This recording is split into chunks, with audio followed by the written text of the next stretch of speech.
أعوذ بالله من الشيطان الرجيم. بسم الله الرحمن الرحيم. الحمد لله رب العالمين الرحمن الرحيم مالك يوم الدين إياك نعبد وإياك نستعين اهدنا الصراط المستقيم صراط الذين أنعمت عليهم غير المغضوب عليهم ولا الضالين.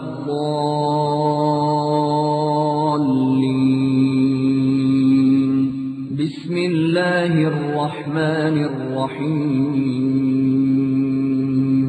ألف لام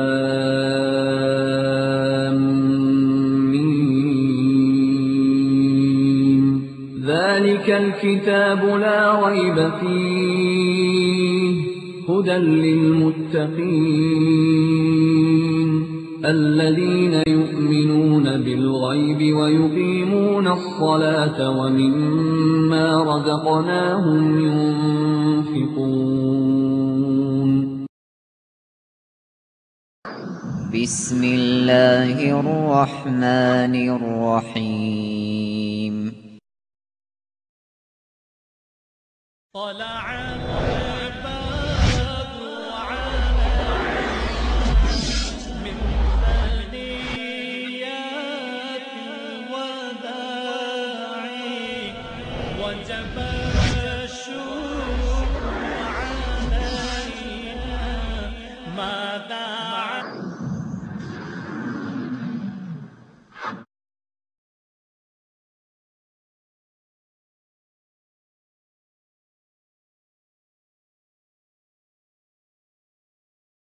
خوف ختم، بے چینی ختم، گھبراہٹیں ختم، پریشانیاں مشکلیں سب ختم. شرط کیا ہے؟ یعبدوننی ولا یشرکون بی شیئا. میری عبادت کرنا یہ شرط ہے اور میرے ساتھ کسی کو شریک. وضو بنانے کا جہاں علم آپ کو حاصل کرنا ہے وہیں آپ کو وضو ٹوٹنے کا بھی علم حاصل ہونا چاہیے. یہ نہیں کہ آپ نے ایک دفعہ وضو بنا لیا خلاص اب 5 اوقات ایک ہی وضو سے سٹا سٹ مار رہے ہیں.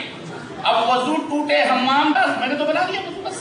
جیسے آج کل مسلمان ہیں کہ کلمہ پڑھ لیتے ہیں لا الہ الا اللہ محمد رسول اللہ، اب چاہے درگاہ پوجیں چاہے درگاہ پوجیں دونوں برابر کہتے ہم تو کبھی مشرک ہی نہیں ہو سکتے. اعوذ باللہ من الشیطان الرجیم. ذلكم الله ربكم خالق كل شيء لا إله إلا هو فأنى تؤفكون. كذلك يؤفك الذين كانوا بآيات الله يجحدون. الله الذي جعل لكم الأرض قرارا والسماء بناء وصوركم فأحسن صوركم ورزقكم من الطيبات. ذلكم الله ربكم فتبارك الله رب العالمین شیخ کو جزائے خیر عطا فرمائے. اب اس دوسری نشست کی آخری کڑی آپ کے محبوب ترین خطیب جس کو دیکھ کر ہی آپ نے اندازہ کر لیا ہوگا کہ ابھی کس کا خطاب ہونا ہے. میری مراد فضیلت الشیخ سید معراج ربانی حفظہ اللہ سے ہے. آپ کا موضوع دور حاضر کے فتنوں سے نجات کیسے، اس موضوع پر آپ اظہار خیال فرمائیں گے. شیخ کا تعارف نہ کرواؤں تو بہتر ہے، آپ سبھی احباب جانتے ہیں. میں شیخ کو دعوت دیتا ہوں آپ تشریف لائیں اور اپنے موضوع پر خطاب کریں. السلام علیکم ورحمۃ اللہ وبرکاتہ. الحمد للہ نحمده ونستعینه ونستغفره ونؤمن به ونتوکل علیہ ونعوذ باللہ من شرور انفسنا ومن سیئات اعمالنا من يهده الله فلا مضل له ومن يضلل فلا هادي له واشهد ان لا اله الا الله واشهد ان محمدا عبده ورسوله. اما بعد فان خير الحديث كتاب الله وخير الهدي هدي محمد صلى الله عليه وسلم وشر الامور محدثاتها وكل محدثة بدعة وكل بدعة ضلالة وكل ضلالة في النار. قال الله تبارك وتعالى في كلامه المجيد: أعوذ بالله السميع العليم من الشيطان الرجيم. بسم اللہ الرحمن الرحیم یا ایھا الذین آمنوا اتقوا اللہ حق تقاتہ ولا تموتن الا وانتم مسلمون واعتصموا بحبل اللہ جميعا ولا تفرقوا وقال تعالى في مقام آخر ومن يبتغ غير الإسلام دينا فلن يقبل منه وهو في الآخرة من الخاسرين اللهم صل على محمد وعلى آل محمد كما صليت على إبراهيم وعلى آل إبراهيم إنك حميد مجيد اللهم بارك على محمد وعلى آل محمد كما باركت على إبراهيم وعلى آل إبراهيم إنك حميد مجيد. تمام قسم کی حمد و ثنا کبریائی اور بڑائی اس اللہ عز و جل کے لیے لائق و زیبا ہے جس نے ہمیں اور آپ کو پیدا فرمایا اور بیش بہا درود و سلام اس ذات مبارکہ مطہرہ پر جن کا نام اسم گرامی احمد مجتبیٰ محمد مصطفیٰ صلی اللہ علیہ وسلم. برادران اسلام، نوجوان دوستوں، بزرگوں اور بھائیوں اور قابل احترام اسلامی ماں اور بہنوں اور معزز علماء کرام، آج بتاریخ 21 صفر 1429 ہجری مطابق 28 فروری سن 2008 عیسوی کے اس عظیم الشان اجلاس میں جو مدرسہ عائشہ صدیقہ رضی اللہ تعالی عنہا کے زیر اہتمام شہر جدہ کے اس عزیزیہ کے اس علاقے میں منعقد 2 روزہ پروگرام جو منعقد ہو رہا ہے، اس کے پہلے روزہ کی آخری نشست میں جس موضوع پر مجھے گفتگو کرنے کا حکم دیا گیا ہے وہ موضوع ہے دور حاضر کے فتنے اور اس سے نجات.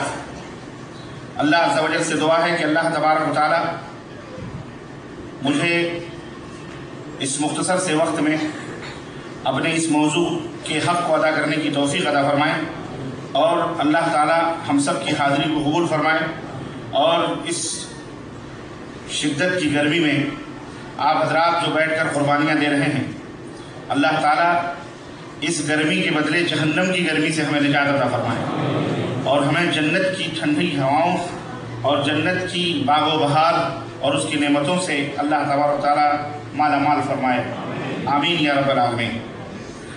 دوستوں اور بھائیوں، سب سے پہلے میں اللہ کے حمد اور شکر کے بعد اپنے مدرسہ عائشہ صدیقہ کے اس ادارے کے منتظمین، خاص طور سے ہمارے حبیب اللہ بھائی جو مسلسل کنٹیکٹ میں رہے اور دیگر متعاونین اور اخوان اہل جدہ کے جماعت کے لوگ جنہوں نے اس پروگرام کو خوبصورت انداز سے مرتب کیا ہے اور آپ حضرات کے لیے قرآن و حدیث کی باتوں کو سننے کے لیے علماء کرام کی اچھی اور خوبصورت ٹیم جمع کی ہے، میں ان کا تہ دل سے مشکور اور ممنون ہوں اور اللہ عز و جل سے دعا کرتا ہوں کہ اللہ تعالیٰ اس چھوٹے سے پودے کو ایک عظیم درخت بنائے اور اللہ اس کے گھنی چھاؤں میں امت کے بچے اور بچیوں کو زیادہ سے زیادہ تعلیم اور زیادہ سے زیادہ علم حاصل کرنے کی توفیق عطا فرمائے اور اللہ تعالیٰ جن لوگوں نے بھی یہ چھوٹا سا پودا لگایا ہے اللہ تعالیٰ آخرت میں ان کے لیے جنت کے درخت بنائے اور اللہ تعالیٰ آخرت میں انہیں اپنی ٹھنڈی چھاؤں عطا فرمائے اور اللہ اس طرح کے اور بھی ادارے جو جدہ کے اندر چل رہے ہیں اور ہمارے احباب اس کو چلا رہے ہیں، اللہ تعالیٰ ان اداروں کو بھی مزید ترقی عطا فرمائے اور اللہ تعالیٰ آپس میں باہمی الفت اور محبت کی فضا قائم رکھنے کی توفیق عطا فرمائے اور اللہ تعالیٰ ایک دوسرے سے حسد اور ایک دوسرے سے بغض اور کینے اور کپٹ اور آپسی انتشار اور اختلاف سے اللہ تعالیٰ بری نظروں سے بھی ان احباب کو محفوظ رکھے اور ان اداروں کو محفوظ رکھے. آمین یا رب العالمین. دوستوں اور بھائیوں، اللہ عز و جل کی بے شمار نعمتیں ہمارے اوپر ہیں اور ایک سے ایک بڑھ کر کے نعمتیں اللہ رب العزت نے ہمیں عطا فرمائی ہیں. کسی بھی نعمت کو جو اللہ نے ہمیں دی ہے، چاہے وہ چھوٹی ہو یا بڑی ہو، انہیں نہ چھوٹی سمجھنا چاہیے اور نہ ہی بڑی سمجھنا چاہیے. سب ان کی کسی بھی نعمت کی حقیر تحقیر یا کسی بھی نعمت کی تصغیر نہیں کرنی چاہیے. سب سے عظیم نعمت جو اللہ عز و جل نے ہمیں عطا فرمائی ہے اور جس پر ہمیں زیادہ سے زیادہ اللہ کا شکر ادا کرنا چاہیے اور اللہ کا ذکر کرنا چاہیے، وہ نعمت اسلام کی نعمت ہے. اللہ عز و جل نے قرآن کریم نے ارشاد فرمایا کہ الیوم اکملت لکم دینکم واتممت علیکم نعمتی، آج میں نے تمہارے دین کو مکمل کر دیا ہے اور اپنی نعمت کو میں نے پوری کر دی ہے. ورضیت لکم الاسلام دینا، اور دین اسلام کو دین اسلام کو بحیثیت دین میں نے پسند کیا ہے، یعنی میرا پسندیدہ دین۔ اور بھی ادیان آئے گئے لیکن پسندیدہ دینوں میں سے، ان دینوں میں سے سب سے پسندیدہ دین جو ہے وہ ہے اسلام۔ رضیت لکم، تمہارے لیے ہم نے اس کو پسند کیا ہے کہ تم اس کو اپنا دین بناؤ، اسی کے احکام کے مطابق اپنی زندگی کو گزارو۔ یہ عظیم الشان نعمت اسلام کی جس شخصیت کے حوالے کی گئی اور جو شخصیت لے کر کے اس دنیا میں وارد ہوئی، وہ ذات بابرکت سید العرب والعجم سید الانبیاء حضرت محمد رسول اللہ صلی اللہ علیہ وسلم کی ہے، جو تمام انبیاء اور رسول میں سب سے عظیم ہیں، اور جنہوں نے اس دین اسلام کی عظیم نعمت کو ہم تک پہنچایا اور ہمیں اس کی طرف دعوت دی اور لے کر کے اس کائنات میں آئے۔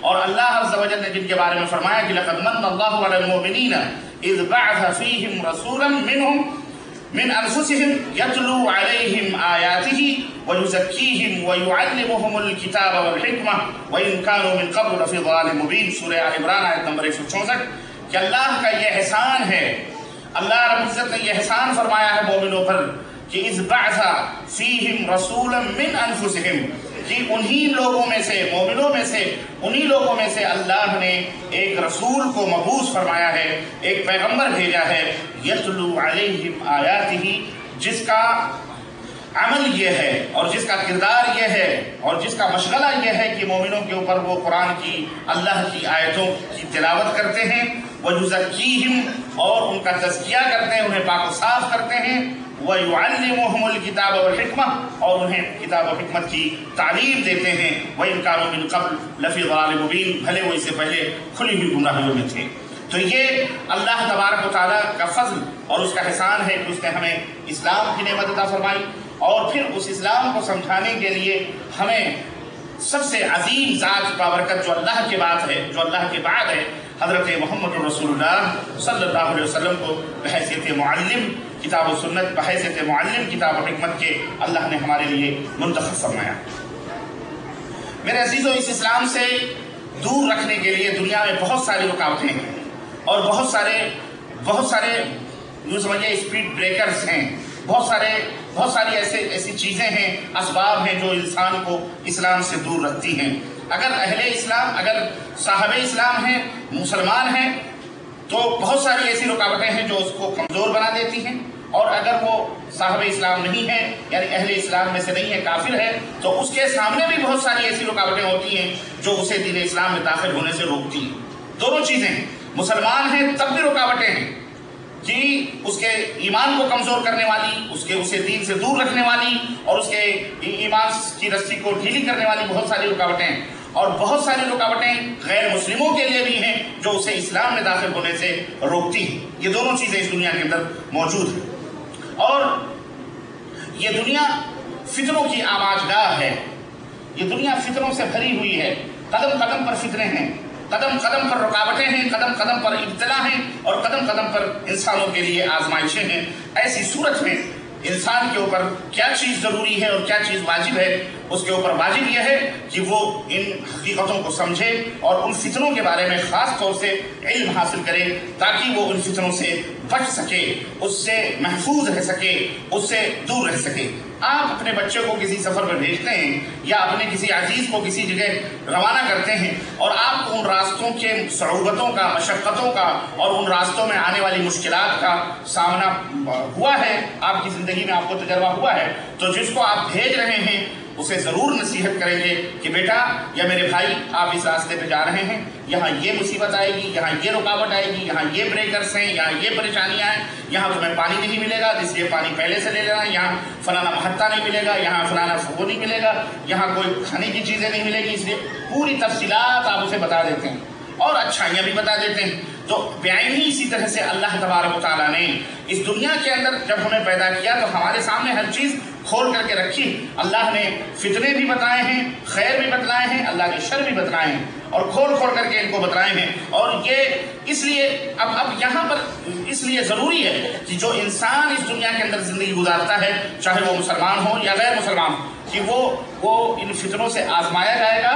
اب اسے ضروری ہے کہ وہ ان فتنوں کے بارے میں علم اور معرفت حاصل کرے۔ چنانچہ آپ کو وہ معروف اور مشہور حدیث جو صحیح بخاری اور صحیح مسلم کے اندر بھی آئی ہوئی ہے، اور بڑے عظیم صحابی جلیل جو ہیں حضرت حذیفہ ابن یمان رضی اللہ تعالیٰ عنہ، وہ آپ کو یاد ہوگی، بڑی لمبی حدیث ہے، میں وہ لمبی حدیث تو آپ کی خدمت میں نہیں رکھنا چاہ رہا، لیکن اس کا ایک چھوٹا سا ٹکڑا میں آپ کو بتاتا ہوں کہ وہ حذیفہ ابن یمان رضی اللہ تعالیٰ عنہ فرماتے ہیں کہ کان الناس یسألون رسول اللہ صلی اللہ علیہ وسلم عن الخیر، لوگ نبی صلی اللہ علیہ وسلم سے بھلائیوں کے بارے میں سوال کرتے تھے، خیر کے بارے میں سوال کرتے تھے تاکہ اچھائیاں پوچھ کر کے اس کے اوپر عمل کریں، لیکن وَكُنْتُ أَسْأَلُهُ عَنِ الشَّرِّ، لیکن میں اللہ کے نبی سے ہمیشہ برائیوں کے بارے میں پوچھتا تھا، شر کے بارے میں پوچھتا تھا، خیر کے بارے میں نہیں پوچھتا تھا بلکہ شر کے بارے میں پوچھتا تھا۔ کیوں؟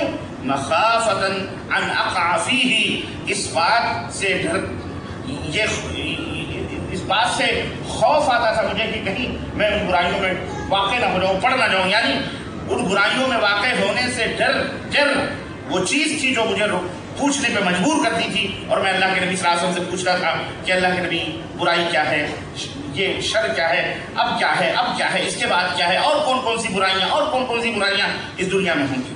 تو میرے عزیزو، میرے دوستو، یہاں ایک بنیادی بات جو منہج کی ہے، جو ایک مومن کے لیے ضروری ہے، وہ یہ ہے کہ جہاں وہ خیر کی باتوں کے بارے میں جانکاری حاصل کرے، وہیں پر اس کے لیے یہ بھی ضروری ہے کہ برائیاں کیا ہیں، شر کیا ہیں، فتنے کیا ہیں، ان کے بارے میں بھی اس کا علم حاصل کرنا ضروری ہے۔ تو اسلام کی معرفت، اسلام کی پہچان یہ سب سے پہلے ہونی چاہیے۔ اسلام کے احکام کی معرفت، اسلام ہے کیا، اسلام کی حقیقت کیا ہے، ایک مسلمان کو سب سے پہلے اس کے بارے میں بصیرت حاصل کرنی چاہیے، علم حاصل کرنی چاہیے۔ اسلام کے احکام کیا ہیں، ان کی تفاصیل اور ان کے جزیات، یہ واجب ہے کہ ہر مسلمان اپنے دین کے بارے میں اتنا علم حاصل کرے کہ ایمان کیا ہے، عقیدہ کیا ہے، اللہ کیا ہے، رسول کیا ہے، اسی طرح روزہ کیا ہے، نماز کیا ہے، وضو کیسے ٹوٹتا ہے، وضو کیسے بنایا جاتا ہے، نماز کیسے ادا کرنی چاہیے، اللہ کے حقوق کیا ہیں، رسول کے حقوق کیا ہیں، حلال کیا ہے، حرام کیا ہے۔ یہ ایسی چیز ہے جو ہر مسلمان مرد اور عورت کے اوپر واجب ہے جو کلمہ پڑھتے ہیں۔ اگر وہ ان کا علم حاصل نہیں کرتے تو قیامت کے دن وہ اللہ کے سامنے بری نہیں ہو سکتے کہ اللہ مجھے اس کا علم نہیں تھا، مجھے وضو بنانے کا علم نہیں تھا، مجھے نماز پڑھنے کا علم نہیں تھا، مجھے فلاں کا علم نہیں تھا، مجھے حلال کا علم نہیں تھا، مجھے حرام کا علم نہیں تھا۔ یہ کلمہ پڑھنے کے بعد آپ کے اوپر ضروری ہے، جس طرح کہ ایک شخص جب شادی میں اب قاضی کے سامنے اقرار کرتا ہے گواہوں کی موجودگی میں کہ قبلتو، میں نے قبول کیا اس کو بحیثیت بیوی، اب لفظ قبلتو جس طرح اس کے اوپر پوری ذمہ داریوں کا بوجھ ڈال دیتا ہے، ذمہ داریاں ڈال دیتا ہے، کیا اس کے جوتے سے لے کر چپل، کپڑے، کھانے پینے اور ساری چیزیں، گھر مکان، سب کچھ اس کی ذمہ داری ہوتی ہے کہ وہ بیوی کے ان حقوق کو ادا کرے۔ وہ یہ نہیں کہہ سکتا ذمہ داروں کے سامنے کہ میں نے تو قبول کر لیا، بس یہ میری بیوی ہو گئی، خلاص اب جاؤ یہ کپڑے کہیں اور سے مانگ کے پہنے، چپل کہیں اور مانگے، کھانا کہیں اور مانگے، کہیں اور رہے۔ ایسا کہیں دیکھا ہے آپ نے کسی شوہر کو یا کسی بیوی کو؟ نہیں، بلکہ کہنے والے یہی کہیں گے کہ ظالم تم نے یہ کہہ دیا، میں نے قبول کیا، اب خلاص، اب اس کے ناز، اس کے نخرے، اس کے غصے، اس کے جوتے، اس کے چپل، اس کے کپڑے، اس کے لتے، سب تیری ذمہ داری ہے، اب اس کو تو سہ، اب اس بوجھ کو تو اپنے کندھے پر رکھ کر زندگی بھر گزار، چاہے روتے ہوئے چاہے ہنستے ہوئے، اچھی ملی تو الحمدللہ، بری ملی تو اعوذ باللہ، ہے کہ نہیں؟ بہرحال اب وہ آپ کو جھیلنا ہے زندگی بھر، برداشت کرنا ہی کرنا۔ تو یہ ہے، یہ اصل میں یہی ہے۔ جب ہم نے کلمہ لا الہ الا اللہ پڑھ لیا تو اب ہم اللہ کے سامنے یہ نہیں کہہ سکتے کہ اے اللہ مجھے نماز کا علم نہیں تھا، مجھے روزے کا علم نہیں تھا، مجھے حلال کیا ہے، حرام کیا، نہیں، یہ آپ کی ذمہ داری ہے کہ آپ اسلام کے بارے میں تفصیلی طور پر ان احکامات کو خود بھی سیکھیں، عورتوں کو بھی سکھائیں، ماں باپ، بہن، بچوں کو، سب کو یہ تعلیم دیں، اور اس کے لیے یہی تعلیم گاہیں بنائی جاتی ہیں تاکہ ہم اپنے بچوں کو، بچیوں کو اس پردیس میں جہاں پر ہمارے لیے ہماری اپنی زبان میں کوئی انتظام نہیں ہے اور نہ ہی اس طرح کے انتظامات ہوتے ہیں، ایسے انتظامات کو بہرحال قابل ستائش ہیں، اور دعا کرنی چاہیے کہ اللہ تعالیٰ عام مسلمانوں کو بھی اس طرح کی توفیق عطا فرمائے کہ جگہ جگہ اس طرح سے محنت اور جد و جہد سے اپنے بال بچوں کی تعلیم و تربیت کے یہ سینٹرز اور ادارے قائم کیے جائیں۔ اللہ ہمیں اس کی توفیق عطا فرمائے۔ تو میرے عزیزوں، میرے دوستوں، یہ تفصیلات جاننے کے بعد اسلام کی جو عبادات کی اور احکامات کی جو تفصیلات ہیں، ان کا علم حاصل کرنے کے بعد میں یہ بھی ضروری ہے کہ آپ اس بات کا بھی علم حاصل کریں جو بندے اور اللہ اور جو بندے اور اسلام کے مابین رکاوٹ بننے والی چیزیں ہیں، جو رکاوٹ پیدا کرنے والی چیزیں ہیں، ان کا بھی علم حاصل کرنا پڑے گا آپ کو۔ وضو بنانے کا جہاں علم آپ کو حاصل کرنا ہے، وہیں آپ کو وضو ٹوٹنے کا بھی علم حاصل ہونا چاہیے۔ یہ نہیں کہ آپ نے ایک دفعہ وضو بنا لیا، خلاص اب پانچوں خط ایک ہی وضو سے سٹا سٹ مار رہے ہیں، اب وضو ٹوٹے حمام جائیں پیشاب نکلے کچھ بھی ہو خلاص میں نے تو بنا دیا بس. جیسے آج کل مسلمان ہیں کہ کلمہ پڑھ لیتے ہیں لا الہ الا اللہ محمد رسول اللہ، اب چاہے درگاہ پوجیں چاہے درگاہ پوجیں دونوں برابر. کہتے ہیں ہم تو کبھی مشرک ہی نہیں ہو سکتے، ہم مشرک ہی نہیں ہو سکتے. انہوں نے کلمہ لا الہ کا یہ مطلب سمجھا ہوا. ایسا نہیں ہے. جس طرح میرے بھائیوں وضو بنانے کا علم حاصل کرنا ضروری ہے، اسی طرح یہ بھی ضروری ہے کہ وضو کن کن چیزوں سے ٹوٹتا ہے. ایک حافظ جی کسی مسجد میں گئے، خاص طور سے تراویح اور راویح کے موسم میں حافظ جی لوگ جیسے برساتی میڈک کی طرح نکل پڑتے ہیں.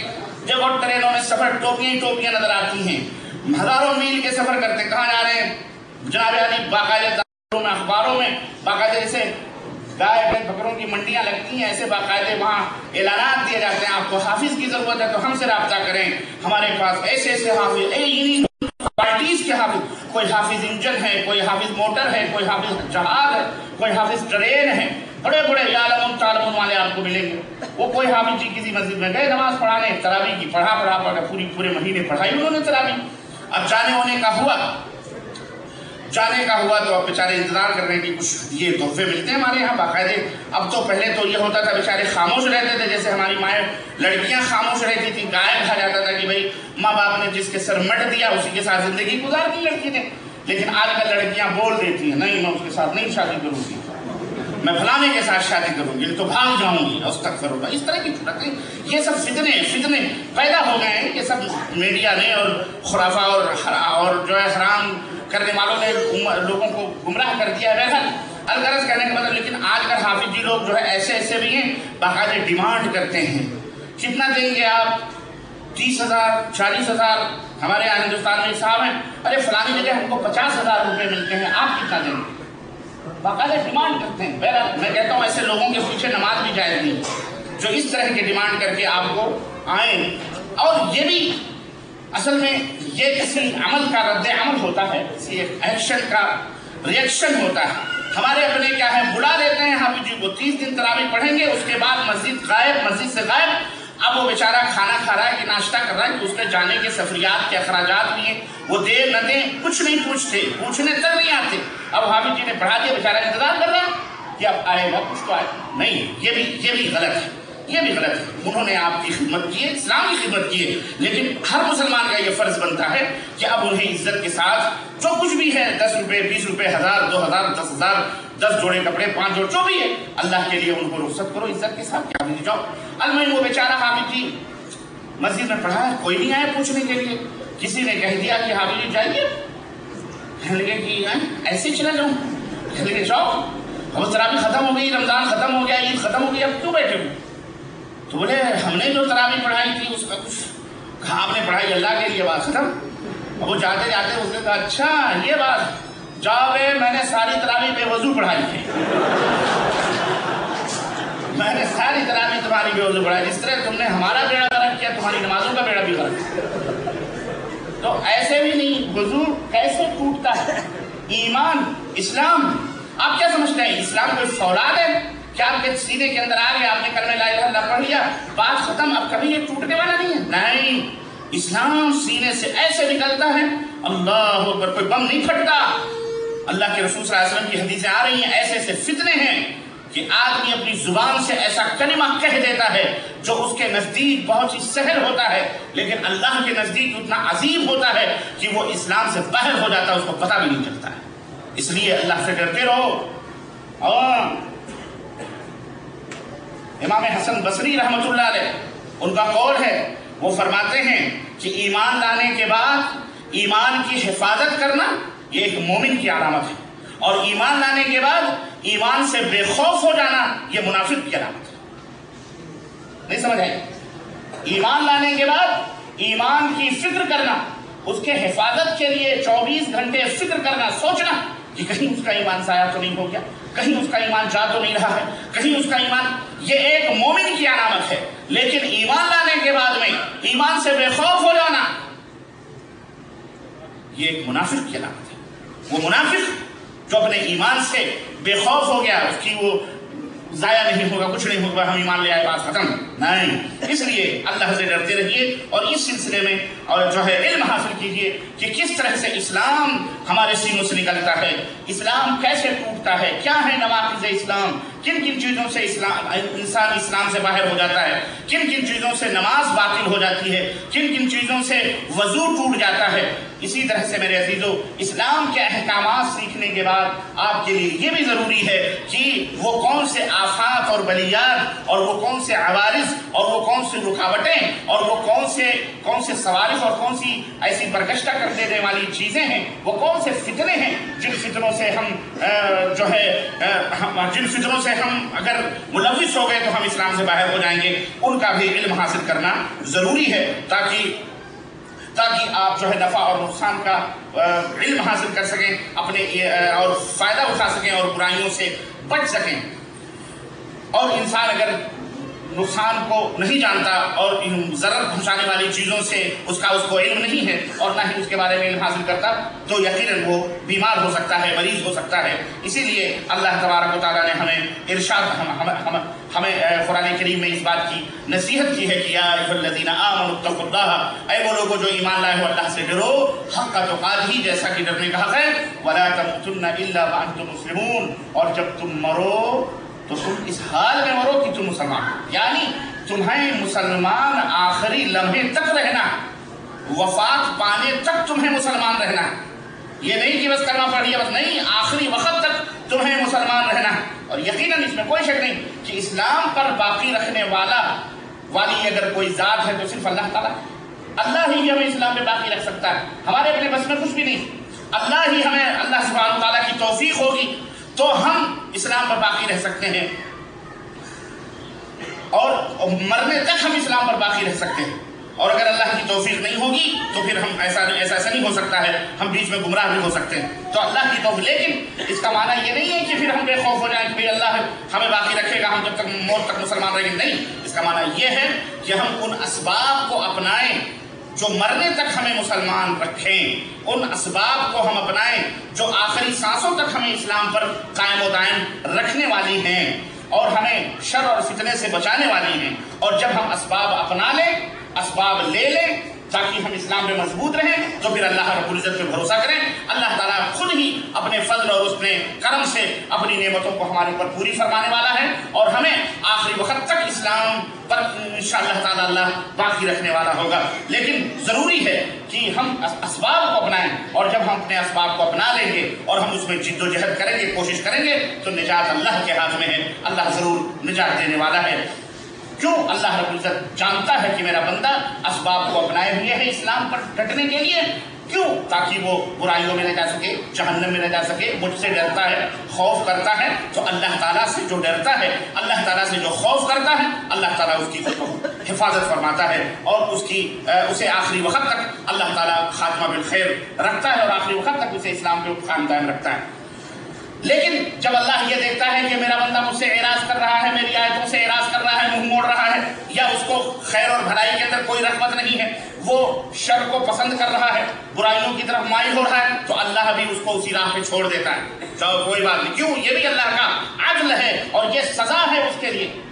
آدمی کو سمجھایا جا رہا ہے کہ بھائی یہ شر ہے، یہ بری چیز ہے، لیکن وہ برائیوں کو پسند کر رہا ہے، برائیوں سے منہ نہیں موڑ رہا، برائیوں کی طرف بھاگا جا رہا ہے، تو اللہ بھی اس کی رسی ڈھیل کر دیتا ہے۔ قرآن کریم میں اللہ رب العزت سورہ نساء آیت نمبر 115 میں اللہ رب العزت ارشاد فرماتا ہے کہ وَمَن يُشَاقِقِ الرَّسُولَ مِن بَعْدِ مَا تَبَيَّنَ لَهُ الْهُدَىٰ وَيَتَّبِعْ غَيْرَ سَبِيلِ الْمُؤْمِنِينَ نُوَلِّهِ مَا تَوَلَّىٰ وَنُصْلِهِ جَهَنَّمَ وَسَاءَتْ مَصِيرًا، کہ جو شخص رسول صلی اللہ علیہ وسلم کی مخالفت کرے، تکلیف پہنچائے، مشاقت اختیار کرے، جو اللہ کے رسول کی مخالفت کرے، من بعد ما تبین لہ الہدیٰ، ہدایت واضح ہو جانے کے بعد، ویتبع غیر سبیل المؤمنین، اور مومنوں کے راستوں کو چھوڑ کر کوئی اور راستہ اپنا رہا ہے، اپنائے، تو اللہ فرماتا ہے نولہ ما تولیٰ، جس رخ پر وہ جا رہا ہے ہم اسی رخ پر اسے چھوڑ دیں گے، ونصلہ جہنم، اور اسی راستے سے اسے جہنم میں داخل کر دیں گے، وساءت مصیرا،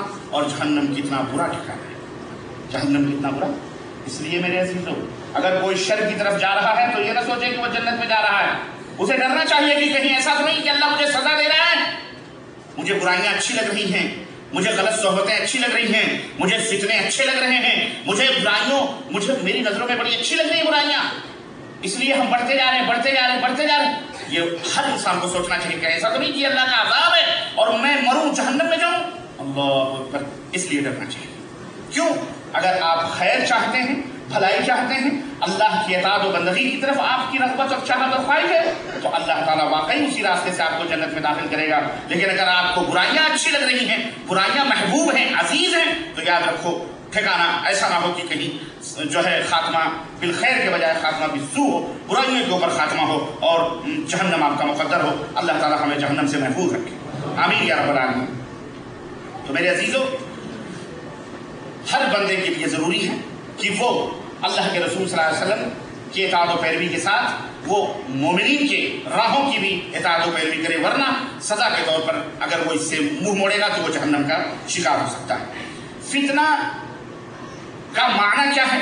فتن یہ جمع ہے فتنے کی، اور فتنہ عربی میں جو بولا جاتا ہے وہ معنی نہیں ہے جو معنی ہم اردو میں استعمال کرتے ہیں، یار فلانا آدمی بڑا فتین ہے، یعنی جھگڑا لگانے والا۔ عربی میں یہ معنی نہیں ہے فتنے کا، عربی میں اس کا معنی ہے ابتلا اور آزمائش اور امتحان کی، ایگزامینیشن کی، ایگزام کی، پریچھا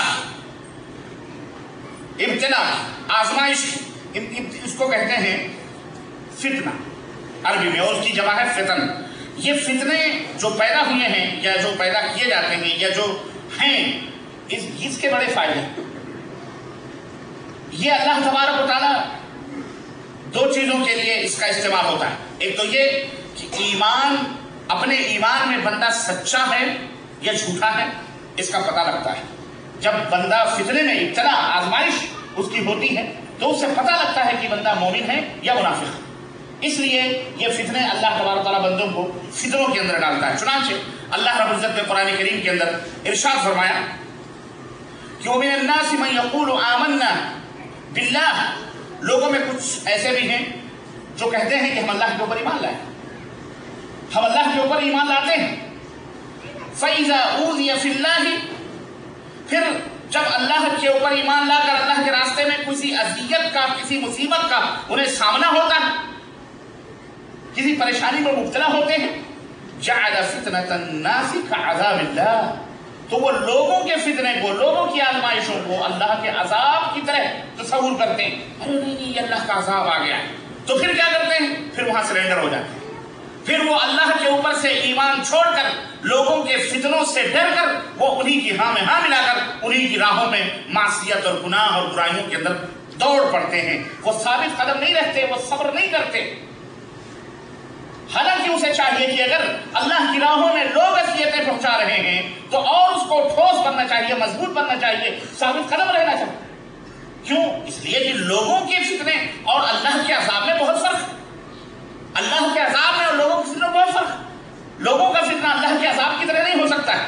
اس لیے میرے عزیزوں، اور دونوں برابر نہیں ہو سکتے، اس لیے وہ جب اپنے دین کو چھوڑ دیتا ہے اور انہیں فتنے میں ڈالنے والوں کے ساتھ ہو جاتا ہے تو وہ اللہ کا عذاب اس کے اوپر مسلط ہو جاتا ہے۔ لیکن اگر وہ انسان لوگوں کی اذیتوں پر صبر کرے اور لوگوں نے جو اس کو مصیبتوں میں ڈالا ہے اس کے اوپر اپنے دین کو مضبوطی کے ساتھ پکڑ لے تو یقیناً اس کا انجام بہت اچھا ہوگا۔ لیکن افسوس کہ لوگوں کی آزمائشوں سے جو ہے بے صبرا ہو کر کے آدمی انہی کے رنگ میں رنگ جاتا ہے اور اس کے بعد وہ جہنم کا اس طرح سے شکار ہو جاتا ہے۔ اور یہ فتنے اور یہ آزمائشیں جیسا کہ میں نے بتایا سچائی اور سچے اور جھوٹے کی تمیز کے لیے ہوتے ہیں۔ کون اپنے ایمان میں صادق اور سچا ہے اور کون جھوٹا ہے، کون منافق ہے، کس کا عقیدہ ٹھوس اور مضبوط ہے، کس کا عقیدہ دوغلا ہے، کس کا عقیدہ نرم ہے اور کس کا عقیدہ مضبوط ہے۔ اس لیے اللہ تبارک و تعالیٰ ان فتنوں کے اندر انسانوں کو آزماتا ہے، ڈالتا ہے۔ چنانچہ جو مضبوط ہوتے ہیں وہ کچھ بھی ہو جائے وہ اپنے موقف پر، اپنے عقیدے پر ڈٹ جاتے ہیں۔ ان کا بیٹا مر جائے، بیٹی مر جائے، اولاد ہو یا نہ ہو، روزی ملے یا نہ ملے، وہ اپنے ایمان باللہ پر اللہ رب العزت سے توکل نہیں ہٹاتے، اللہ ہی کی عبادت و بندگی میں اپنے سروں کو جھکائے رکھتے ہیں۔ لیکن جن کے عقیدے جو منافق قسم کے ہوتے ہیں، بدعقیدگی جن کے اندر ہوتی ہے، یا جو اپنے ایمان میں مضبوط نہیں ہوتے، ذرا سی مصیبت آئی، ذرا سی کوئی تکلیف ہوئی، بیٹا نہیں ہوا، بیٹی نہیں ہوئی، 1 سال صبر کیا، 2 سال صبر کیا، 3 سال صبر کیا، ساس نے کچوکے لگانا شروع کیا، بہو اولاد نہیں ہو رہی ہے، گھر کی چراغ بتی کیسے ہوگی، گھر کا چراغ نہیں روشن ہوگا، ہمارے خاندان کا نام و نشان اڑ جائے گا، کیا بات ہے، بچہ نہیں ہو رہا، بچہ نہیں ہو رہا، بچہ نہیں ہو رہا، تب اب وہاں پہ کیا ہوتا ہے، تھوڑی سی شیطان ایک تھوک مارتا ہے کانوں میں، چلو فلانے کے دربار میں، فلانے کے دربار میں، فلان درگاہ میں، فلانے پیر کے پاس، فلانی تعویذ، فلانے گنڈے، فلانے وہ ٹوٹ کے، اور پھر وہیں سے شروعات ہو جاتی ہے، اور انسان اولاد اور مال اور چاہت میں جناب علی شرک در شرک در شرک اور شیطان کی راہوں پہ چل نکلتا ہے۔ لیکن اگر وہ صبر کرے اور اللہ رب العزت سے دعا کرے تو اللہ تبارک و تعالیٰ ضرور اس کی دعاؤں کو قبول فرمانے والا ہے۔ لیکن میرے عزیزو، یہ چونکہ دین کی سمجھ نہیں ہے، اصل اسلام کی معرفت نہیں ہے، اللہ کی طاقت و قوت کا اس بندے کو پتہ نہیں ہے، اس لیے وہ شیطان کے چالوں میں پھنس کر کے اور اس کے جالوں میں دور نکل جاتا ہے۔ تو فتنوں کو سمجھنے کے لیے آپ کو سب سے پہلے بنیادی طور پر جس چیز کو سمجھنا ہے وہ تفقہ فی الدین، دین کے اندر سمجھ حاصل کرنا ہے۔ جس کا دین کے اندر سمجھ جتنا گہرا ہوگا اور اس کی گہرائی اور اس کی گرفت جتنی مضبوط ہوگی، وہ اسی قدر فتنوں سے بچ سکتا ہے۔ لیکن دین کے اندر سطحی قسم کی معلومات، معمولی قسم کی معلومات، معمولی قسم کی جانکاریاں لے کر کے اپنے آپ کو علامہ بن کر کے سمجھ کر کے بیٹھنا، ایسا آدمی فتنے سے بچ نہیں سکتا ہے، ایسا آدمی اسی اعتبار سے فتنے میں جائے گا۔ اس لیے میرے عزیزو، سب سے پہلے فتنوں سے بچنے کے لیے، ایک نجات حاصل کرنے کے لیے اور فتنوں سے دور رہنے کے لیے جو سب سے پہلی چیز ہر مسلمان کے لیے ضروری ہے وہ یہ ہے کہ وہ تفقہ فی الدین حاصل کرے، دین کے اندر سمجھ حاصل کرے۔ اگر اسے دین کی سمجھ ہوگی، فہم ہوگی، اللہ کے احکام کی فہم ہوگی، کتاب اللہ اور سنت رسول اللہ صلی اللہ علیہ وسلم کا اس کا علم ہوگا، تو پھر وہ فتنوں سے بچ سکتا ہے۔ اس لیے کہ یہ قرآن اور یہ سنت نازل ہوئے ہیں اس لیے تاکہ وہ لوگوں کو صحیح رہنمائی کریں، اور صحیح اس کے اندر ہدایت ہے اور اس کے اندر صحیح رہنمائی ہے۔ آدمی کو صحیح راستے کا جب پکا اور مکمل علم ہوگا تو اس راہ پہ بھٹکانے والے 1 نہیں 10 لاکھ بیٹھے ہوں اور کہنے ادھر راستہ جاتا ہے، ادھر راستہ جاتا ہے، ادھر راستہ، لیکن جو آدمی واقعی سچا اور پکا ہے وہ اپنے دائیں بائیں نہیں جائے گا بلکہ اپنے ناک کی سیدھائی پر، صراط مستقیم پر چلا جائے گا۔ اللہ تبارک تعالیٰ نے اس قرآن کے اندر اپنے بندوں کے لیے ہر وہ چیز جو اسے چاہیے تھی اور اس کی زندگی کو صحیح رکھنے کے لیے، صحیح رخ دینے کے لیے جو ضروری تھی، وہ سب قرآن و سنت کے اندر موجود ہے۔ یہی کافی ہے ہر مسلمان کے لیے، اللہ کا کلام اور حضرت محمد رسول اللہ صلی اللہ علیہ وسلم کا فرمان، کیونکہ سنت یہ قرآن کی تفسیر کرنے والی ہے، قرآن کو واضح کرنے والی ہے۔ اللہ تعالیٰ نے اسی لیے اپنے نبی حضرت محمد رسول اللہ صلی اللہ علیہ وسلم کی یہ ذمہ داری بتائی، وَيُعَلِّمُهُمُ الْكِتَابَ وَالْحِکْمَةَ، وہ کتاب و حکمت لوگوں کو سکھلاتے ہیں۔ اس لیے اگر کوئی یہ کہے کہ ہمیں قرآن ہی کافی ہے، وہ بھی گمراہ ہے، وہ بھی گمراہ ہے۔ قرآن ہی کافی نہیں ہے، بلکہ 2 قرآن اللہ رب العزت نے عطا فرمائے ہیں، 2 وحی اللہ عز و جل نے ہمیں عطا فرمائی ہے۔ ایک وحی مطلوع ہے اور دوسری وحی غیر مطلوع ہے۔ ایک رب کا قرآن ہے اور ایک محمد الرسول اللہ صلی اللہ علیہ وسلم کا فرمان ہے۔ یہ دونوں سمجھنا ہمارے لیے بہت ضروری ہے۔ اللہ رب العزت نے قرآن کریم میں اسی لیے ارشاد فرمایا، وَأَنزَلْنَا إِلَيْكَ الذِّكْرَ لِتُبَيِّنَ لِلنَّاسِ مَا نُزِّلَ إِلَيْهِمْ، اے میرے حبیب، ہم نے آپ کے پاس اس ذکر کو اتارا ہے، اس قرآن کو اتارا ہے، کیوں؟ تاکہ آپ بیان کریں لوگوں کے لیے، لوگوں کے لیے وضاحت کریں، جو معنی، جو مطلب، جو مفہوم ان کی سمجھ میں نہیں آتا ہے، اے نبی آپ بتلائیں، آپ بتلائیں۔ اللہ اور اس کی ایک چھوٹی سی مثال میں آپ کو دوں کہ صحابہ کیسے کن باتوں کو سمجھ جاتے تھے، بعض باتوں کو نہیں سمجھ پاتے تھے۔ چنانچہ جب یہ آیت کریمہ نازل ہوئی کہ اللہ رب العزت نے ارشاد فرمایا، ان الذین آمنوا ولم يلبسوا ایمانهم بظلم اولئک لهم الامن وهم مهتدون۔ یہ آیت کریمہ اللہ رب العزت نے فرمایا کہ وہ لوگ جو ایمان لائے اور انہوں نے اپنے ایمان کے ساتھ ظلم کو ملوث نہیں کیا، ظلم کو خلط ملط نہیں کیا، اللہ فرماتا اولئک لهم الامن، انہی کے لیے امن ہے اور انہی کے لیے وہی صراط مستقیم پر ہے، وہی ہدایت یافتہ۔ صحابہ کرام رضوان اللہ علیہم اجمعین نے جب یہ بات سنی تو اللہ کے نبی سے کہنے لگے، اللہ کے نبی منا ایدنا لا یظلم، ہم میں کون ہے جو ظلم نہیں کرتا؟ ہم ایک دوسرے کو کبھی کچھ کہہ دیتے ہیں، کبھی کچھ نہ کچھ غلطی ہو جاتی ہے، ہم سے ظلم ہو جاتا ہے، تو ہم میں کون ایک دوسرے کو ظلم نہیں کرتا؟ تو کیا ہم بھی ظالم ہو گئے اور ہمارے لیے بھی جنت نہیں، ہم بھی امن میں نہیں، ہمارے لیے بھی ہدایت نہیں؟ تو اللہ کے نبی نے فرمایا، میرے صحابہ، اس ظلم سے مراد وہ ظلم نہیں ہے جو تم سمجھ رہے ہو، یہ لفظ ظلم جو آپ سمجھ رہے ہو، یہ ظلم جیسے ابھی میں نے بتایا، وہ فتنے سے مراد وہ فتنہ نہیں ہے جو ہمارے دماغوں میں ہے، جھگڑا لو اور مار کٹائی کرنے والا، وہ فتنہ نہیں، فتنہ آزمائش اور ابتلا۔ ایسے ہی اللہ کے رسول صلی اللہ علیہ وسلم نے فرمایا کہ اس ظلم سے وہ مراد نہیں ہے جو تم سمجھ رہے ہو، اس ظلم سے وہ مراد ہے جو اللہ تعالیٰ نے سورہ لقمان میں فرمایا ہے، ان الشرک لظلم عظیم، ان الشرک لظلم عظیم، شرک یہ ظلم عظیم ہے۔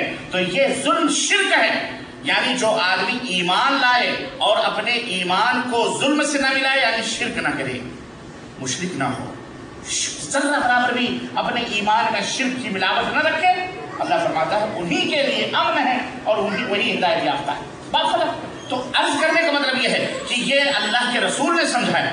اللہ نے فرمایا وَأَقِیمُوا الصَّلَاةَ وَآتُوا الزَّکَاةَ، نماز قائم کرو، زکات ادا کرو۔ کیسے نماز پڑھیں گے آپ؟ رکوع کرنا ہے کیسے کریں گے؟ کھڑا ہونا ہے اللہ کے دربار میں کیسے کریں؟ کھڑے ہوں گے، سجدہ کیسے کریں؟